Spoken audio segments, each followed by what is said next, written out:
G'day and welcome to your Monday footy feed. Show me the money. That is what Dustin Martin has declared after his management told Richmond he's considering other options. In a statement, Tigers football manager Dan Richardson says the club is extremely disappointed given the considerable effort it had put into Martin's on and off-field development. Martin is managed by Ralph Carr. His background is primarily in the entertainment industry, looking after stars like Vanessa Amorosi and Kate Sobrano. AFL.com.au understands negotiations had been going for 4 months and had become incredibly frustrating. Carr's other big AFL client is Collingwood's Travis Cloke, who was the subject of prolonged negotiations last season, but of course he eventually stayed. Now to the finals, and Sydney's tough trip to Perth to face Fremantle in Saturday's preliminary final just got harder, with news Kurt Tippett and Tom Mitchell have both been ruled out. While Tippett is a chance to return from a leg ligament injury if the Swans progress to the grand final, Mitchell is not. His season is over, with the 20-year-old booked in for season-ending ankle surgery. We'll have a look at the whiteboard. We'll have another good working over this week, and we'll have a look at what the lineup looks like and what the team balance looks like. Our reserves went to Canberra yesterday and they had a good win down there, and so we'll get someone else to come in and fill those blokes' roles. Ryan O'Keefe is all clear despite hobbling from the ground. Ben McGlynn is a chance to return from a calf complaint. Geelong is set to be without Paul Chapman for the preliminary final against Hawthorn, but Sydney's Ted Richards can take on the Dockers. Chapman would risk a 2-game ban if he fights the match review panel's ruling. His high hit on Robbie Gray adjudged reckless, low impact and high contact.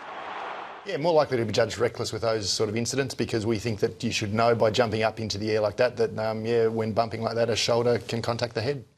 Richards has escaped with a reprimand, though, for this bump on Carlton's Levi Casbolt. OK, let's go to Simmons Stadium now and get some reaction. Jackie Reid is there. What has the reaction been to the MRP's decision, Jackie? Well, Matt, Harry Taylor fronted the media here today. He says he hasn't seen the bump, but admits a suspension for Chapman at this point of the season would be tough to bear. If he can't play due to the suspension, it'll be disappointing, because he's playing some really good football for us at the moment. I'm not sure what the club's going to do as of yet. We've just had a team meeting to review the game. I'm sure the relevant people will make the decision in the next few hours, I guess, of what they do from here on.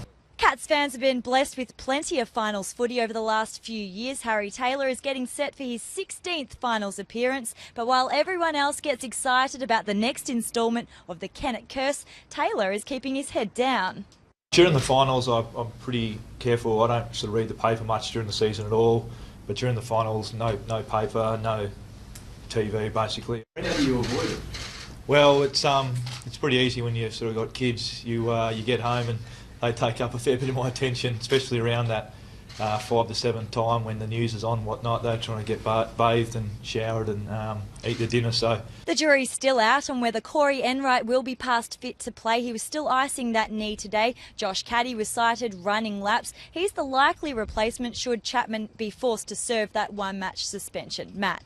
All right, Jackie, thank you for that. We need to get Harry Taylor to tune into Footy Feed. Let's go now to Melbourne's East, where the Hawks are on track to bring back 1, if not 2 big names for the clash. Lance Franklin comes straight back in from suspension, while Surioli is progressing despite a light week on the track as he recovers from an ankle injury.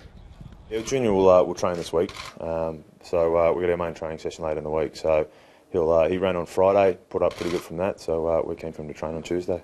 For the rest of the Hawks, that Friday training session Hodge mentioned there was said to be pretty intense. And the other question we have for you is, will we hear from Jeff Kennett this week? I'm asking that. We haven't heard from him yet. A big build-up ahead to both prelims. AFL.com.au will have it all covered for you. Now, before we go, assistant coach Sean Wellman leaving Essendon. The club also announcing Danny Frawley and Terry Wallace will be a part of the panel to select James Hurd's interim replacement. And the All-Australian team will be announced tonight in a gala function in Melbourne. Jackie Reid will be back later tonight here on AFL.com.au with a Footy Feed update on that. For now, from the entire team, I'm Matt Thompson. Thanks for watching.